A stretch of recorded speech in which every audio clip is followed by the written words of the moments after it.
আসসালামু আলাইকুম, কেমন আছেন সবাই? চলে আসলাম নতুন আরেকটি ভিডিও নিয়ে। আজকে আমি যাচ্ছি মিরপুর ২ নাম্বার শিশু হাসপাতালে বাচ্চাদের ভ্যাকসিন দিতে। এটা হচ্ছে হেপাটাইটিস এ এর ভ্যাকসিন। হেপাটাইটিস এ এর ভ্যাকসিন দুটো।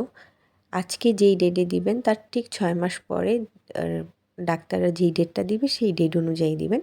তবে আগে দিলে সমস্যা, ২-১ দিন পিছালে কোনো সমস্যা নেই। তাদের সাথে পরামর্শ করেই আপনি দিবেন। কারণ বাচ্চা অসুস্থ থাকতে পারে। জ্বর, ঠান্ডা, কাশিতে তো সাধারণত টিকা দেয় না। কারণ তাদের ব্যথা আরও বেড়ে যায় বা অসুস্থতা বেড়ে যায়, সেটাই কারণ। তবে জ্বর হলে টিকাটা দেয় না। তবে ঠান্ডা কাশি থাকলে হালকা সেটা আপনি দিতে পারবেন। সেটা ডাক্তার, তারপরে যারা স্বাস্থ্যকেন্দ্রে বসেন নার্সরা আছেন তাদের সাথে পরামর্শ করে দিবেন। বাংলাদেশ দরিদ্র দেশ। এই দেশে পানিবাহিত রোগগুলো বেশি থাকে, যার কারণে জন্ডিস, কলেরা, টাইফয়েড, আমাশা, ডায়রিয়া, রোটাভাইরাস বিভিন্ন রোগ ব্যাধি লেগেই থাকে। তো কিছু কিছু দরিদ্র দেশে হেপাটাইটিস এ, বি, সি ভাইরাসটা খুব ছড়িয়ে গিয়েছে। তো আপনারা তো বাচ্চাদেরকে সবাই যত্ন করে পালেন, সবাই দেখে শুনেই রাখেন। কিন্তু আমাদের সেই পাশাপাশি প্রয়োজনীয় টিকাগুলো সামর্থ্য অনুযায়ী নিতে হবে, যাতে করে আমার বাচ্চারা ভালো থাকে। তো আমার বড় ছেলে যখন হয়েছিল তখন ওর আল্লাহর রহমতে কোনো সমস্যাই ছিল না। তবে ডায়রিয়ার প্রকোপটা বেশি ছিল। তো জন্মের পরে যেই টিকাগুলো সরকার থেকে পাওয়া যায় সেগুলো তো দিয়েছিলাম। তারপর পরে আমি কলেরার যে ডোজগুলো ছিল ২ টা ডায়রিয়ার টিকা, সেই ডোজটা আমি একটা নিয়েছিলাম, তার ১৫ দিন পর আরেকটা ছিল। ২ টা ডোজ আমি নিয়েছিলাম। তারপর আল্লাহর রহমতে তার আর রোটা ভাইরাসের ভ্যাকসিনটা নিতে হয়নি। তার কোনো সমস্যাও হয়নি। পরে হচ্ছে আমি টাইফয়েডের ভ্যাকসিন দিয়েছিলাম। তারপরে হচ্ছে হেপাটাইটিস বি যেটা, সেটা সরকার থেকে ছোটোবেলায় যে টিকাগুলো পায় ফ্রি, সেখানে ৩টা ডোজ দিয়ে দেয় অলরেডি। তবে বুস্টার ডোজটা দেয় না।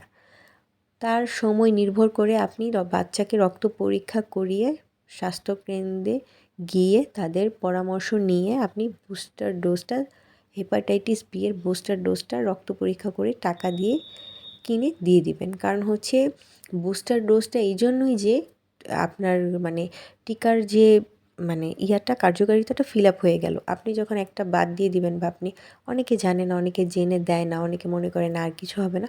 আল্লাহই তো সবাইকে ভালো রাখে, সুস্থ রাখে। তবে আমাদের সামর্থ্য অনুযায়ী আমরা সতর্ক থাকলে এটা কিন্তু খুবই ভালো হয়। বাচ্চাদের একটা রোগ হয়ে গেলে, যেমন জন্ডিস হয়ে গেলে ১৫, ১৬, ২০ দিন পর্যন্ত একটা বাচ্চা অসুস্থ হয়ে যায়, ভোগে, কিছু খেতে পারে না, অনেক হয়। তো যার কারণে হচ্ছে আমরা যদি ছোট ছোট জিনিসগুলো একটু সতর্ক হয়ে দিয়ে ফেলি তাহলে কিন্তু বাচ্চা সুস্থ আর বাবা মায়ের শান্তিটা নির্ভর করে। তো যাই হোক, আমি রেডি হয়ে চলে গিয়েছিলাম। তো এখানে হচ্ছে আবার ১টার মধ্যে সব কিছু বন্ধ হয়ে যায়, তো যার কারণে একটু তাড়া ছিল। তো আমি বাচ্চাদের হেপাটাইটিস এর টিকাটা একটা ডোজ দিয়েছি ২ জনকেই। এখন সেকেন্ড ডোজটা দিতে যাচ্ছি।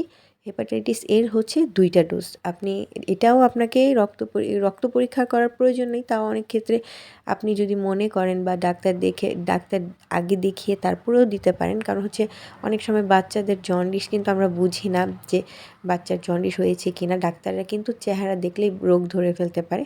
তো যার কারণে হচ্ছে আপনি ১ম এ আগে একটা ডোজ, ডাক্তার দেখিয়ে একটা ডোজ দিবেন, তার ঠিক ৬ মাস পরেও কিন্তু আপনাকে সেকেন্ড ডোজটা দিতে হবে। এটার হচ্ছে ২ টা ডোজ। আর হেপাটাইটিস বি এর হচ্ছে ৪ টা ডোজ, ঠিক আছে?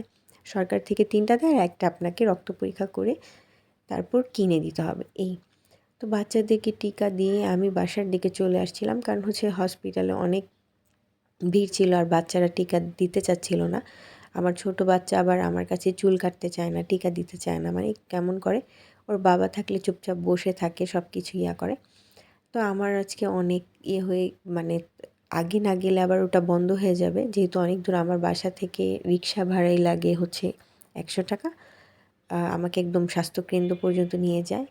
তো এখানে হচ্ছে আমি লইট্টা শুটকি রান্না করব আজকে। বেগুন, আলু, টমেটো, ধনিয়া পাতা, কাঁচামরিচ, পেঁয়াজ আর মশলা যেটা দেন সেটাই। এটাকে আমি গরম পানি দিয়ে ধুয়ে সুন্দর করে ভিজিয়ে রেখে দিয়েছিলাম কিছুক্ষণের জন্য। তারপর আমি শুটকিটা রান্না করব। অনেক বছর পর হচ্ছে আমি শুটকি খাচ্ছি।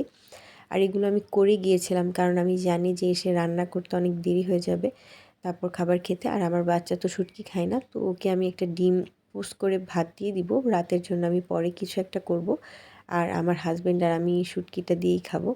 তো এখানে আমি ধনিয়া, জিরা, হলুদ, মরিচ, লবণ সব গুঁড়োগুলো দিয়ে দিলাম।